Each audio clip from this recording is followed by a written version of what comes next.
BJP सरकार में मंत्री स्वाति सिंह इस वक्त प्रेस कॉन्फ्रेंस कर रही हैं। क्या कह रही हैं सुनाते हैं आपको।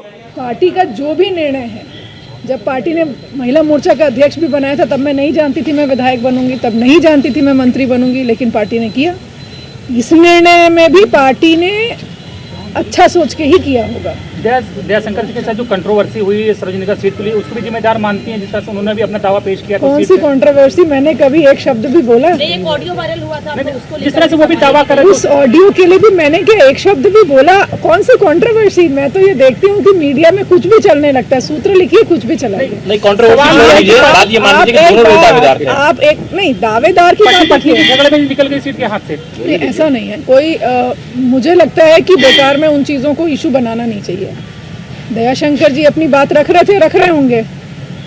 मैं दावेदारी की बात क्या है? मैं उस विधायक थी ना वहाँ की, अभी वर्तमान में हूँ। जब तक कोई नया नहीं बनेगा तो उस क्षेत्र के की जिम्मेदारी तो आज भी है मेरे ऊपर।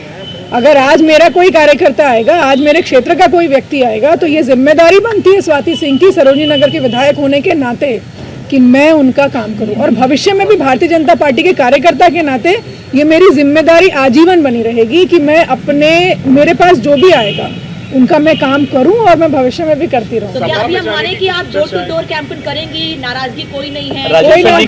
अच्छा आप एक चीज ये बताइए, मेरे चेहरे से नाराजगी लग रही है आपको? सपा में जाने की कुछ खबरें आ रही हैं। हाँ, मैंने भी कल देखा टीवी में। मैंने बताया आप लोगों को शुरुआत में ही कि जब मैं 17 साल की थी, क्लास 12th में, तब मैंने विद्यार्थी परिषद ज्वाइन किया था। मेरी आत्मा है भारतीय जनता पार्टी, मेरे एक एक रोए में भारतीय जनता पार्टी लिखा हुआ है। मैं यहीं रहूंगी, यहीं मरूंगी, कहीं नहीं जाऊंगी। संदेश कैसे देंगी पब्लिक के बीच जाकर? अब आपकी एक चुनौती है, अभी चुनाव प्रचार डोर टू डोर जाके कर रहे हैं, रैलियां तो हो नहीं रही हैं, पार्टी के लिए कैसे और काम करेंगे? संदेश देने के लिए भारतीय जनता पार्टी का कार्यकर्ता होना जरूरी है, कोई पदाधिकारी होना आवश्यक है। प्रत्याशी दिए गए हैं, उन्होंने आपसे संपर्क किया या उनसे आपकी कोई बात हुई? कैसे कैंपेनिंग करनी? अभी नए प्रत्याशी तो कल ही आए हैं भाई, क्यों नहीं? देखिए हम सब पार्टी के कार्यकर्ता बलिया से ही हैं, आप भी बलिया से, तो हम सब हम भारतीय हैं।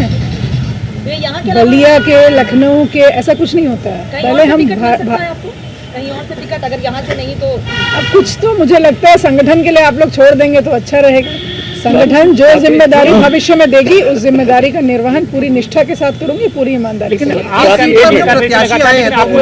कैंपेनिंग कर रही थी, पार्टी का कैंपेनिंग कर रही थी, भविष्य में भी करती रहूंगी। आपको उम्मीद थी कि आपको इस बार भी मिलेगा टिकट? मैंने कहा पार्टी का कैंपेनिंग कर रही थी, भविष्य में भी करती रहूंगी। जब मुझसे ये पूछा जाता था कि यहाँ पर प्रत्याशी कौन रहेगा, तो मैं कहती थी कमल का फूल रहेगा। कमल का फूल है प्रत्याशी, कमल का फूल है और कमल का फूल ही जीत कर आएगा। स्वाति जी इतना एक्टिव रही हैं आप और आपने तमाम काम भी किए, तो मंत्रियों के टिकट भी कम कटे हैं, ऐसे में आपका टिकट कट जाना इतना एक्टिव होने के बावजूद, आपको क्या लगता है वजह इसकी क्या है?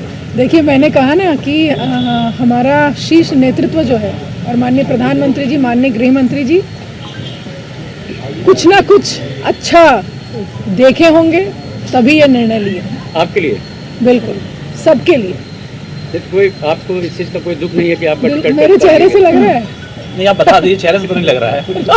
तो चाहते क्या चेहरे पर कहाँ आप लोग आने देते हैं? देखिए मैं आपको एक चीज़ बताऊं, मैं नेता होने के साथ साथ एक महिला हूं और मैं आज भी मानती हूं कि मैं एक आम नारी हूं, आम महिला हूं।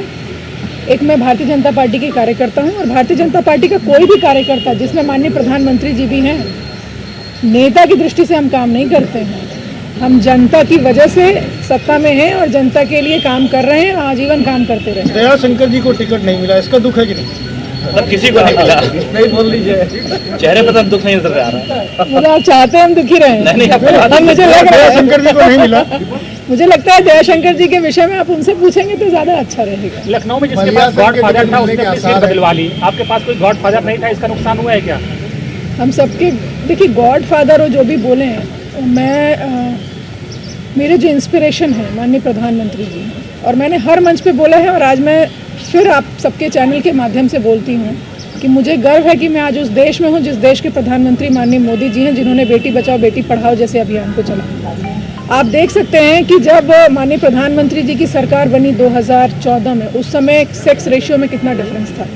आज हमारी बेटियां बेटों के कंपैरिजन में ज़्यादा पैदा हो रही हैं, 1000 से ऊपर हो गई हैं। तो कहीं ना कहीं माननीय प्रधानमंत्री जी का जो विज़न है, आधी आबादी को लेकर जो विज़न है इस देश को लेकर, इस देश के युवा को लेकर, इस देश के किसानों को लेकर, उसके लिए उनका जो भी निर्णय होता है वो एकदम सही होता है। ये तो फिर सरोजनी नगर में फिर क्यों काट दिया गया जब आप बोल रही हैं बेटियों के लिए? आप लोग सुनना क्या चाहते हैं ये बता दीजिए। 5 साल पहले आप महिला सशक्तिकरण की पोस्टर गर्ल थी, सबसे आपको आज नहीं हूँ।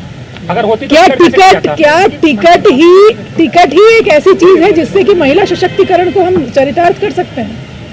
जब मैं भारतीय जनता पार्टी में 2016 में जब दोबारा से मैं एक्टिव पॉलिटिक्स में आई तो मैं उस समय भारतीय जनता पार्टी की विधायक या मंत्री नहीं थी, उस समय महिला मोर्चा की मैं प्रदेश अध्यक्ष थी।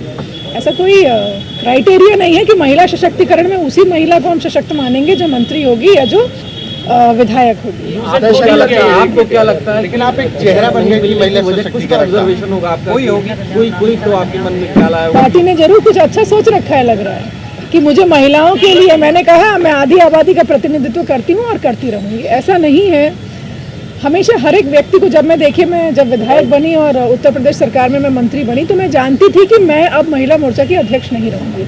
ऐसा ज़रूरी तो है नहीं कि हर जगह स्वाति सिंह कैप्चर किए रहे और दूसरे को मौका ना मिले। 2016 में जब आप आई थी तो उसी समय नारा दिया गया था कि बेटी के सम्मान में भाजपा मैदान में, और ऐसे में एक मंत्री का टिकट कट जाना, वो भी एक एक्टिव मिनिस्टर का टिकट। मुझे क्या पार्टी से निकाल दिया गया है? आप बताइए ना। मुझे क्या पार्टी से निकाला गया है? मैं इस पार्टी का हिस्सा थी, हूँ और आजीवन रहूंगी। और इस पार्टी में वही सम्मान मेरा बना रहेगा। अच्छा, आपको लगता है कि पार्टी ने आपका टिकट काट के राजेश्वर सिंह को दिया तो आपसे ज्यादा बेहतर उनको उम्मीदवार लगे? आपका कहीं पार्टी के निर्णय पे मुझे लगता है किसी भी कार्यकर्ता को सवाल नहीं खड़े करने चाहिए। जो निर्णय, जब मैं सरोजनी नगर में मुझे टिकट मिला था तब भी तो किसी का काट के मिला था, तो ये कोई प्रश्न नहीं। अगर आपको टिकट मिलता तो आपके लिए कैंपेन वहाँ से करते।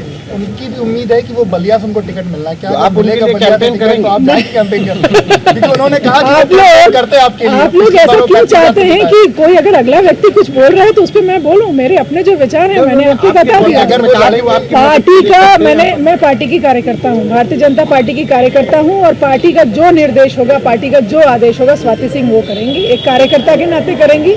आधी आबादी का एक प्रतिनिधित्व चूंकि मैं कर रही हूँ तो उस नाते में। स्वाति जी, जो मेहनत 2016 में अपने लिए की थी 17 में आने के लिए, क्या उतनी मेहनत अब सरोजनी नगर में करेंगे अगले प्रत्याशी के लिए?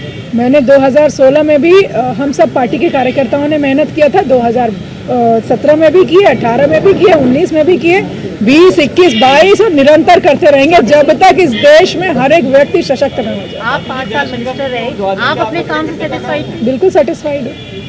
मंत्रालय और विधायक बिल्कुल सेटिस्फाइड है। आप मेरा मंत्रालय का भी मूल्यांकन कर सकते हैं, आप मेरे क्षेत्र का भी मूल्यांकन कर सकते हैं। मैं आत्मसंतुष्टि है, और सबसे बड़ी बात आत्मसंतुष्टि इसलिए भी है कि जब लोग मतलब इतना प्यार करते हैं तो मुझे लगता है कि कहीं ना कहीं ये बहुत बड़ी उपलब्धि है मेरे लिए।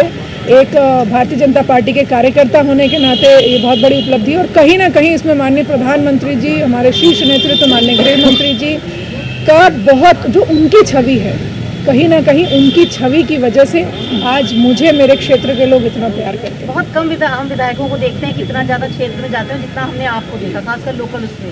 लेकिन बावजूद इसके जब आपका टिकट करें तो हम लोग को शौक थे, मतलब हमें लोगों को उम्मीद नहीं थी।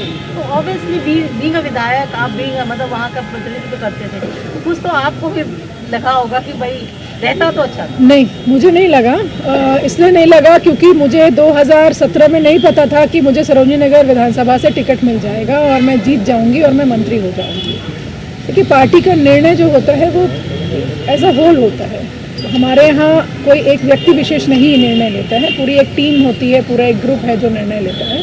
और उस निर्णय में इस देश का, प्रदेश का, पार्टी का कहीं ना कहीं हित निहित है। अब जो कैंडिडेट आए आप दयाशंकर जी भी उनकी सीट से क्लेम कर रहे थे। दयाशंकर जी आप सुनना क्या चाहते हैं भाई?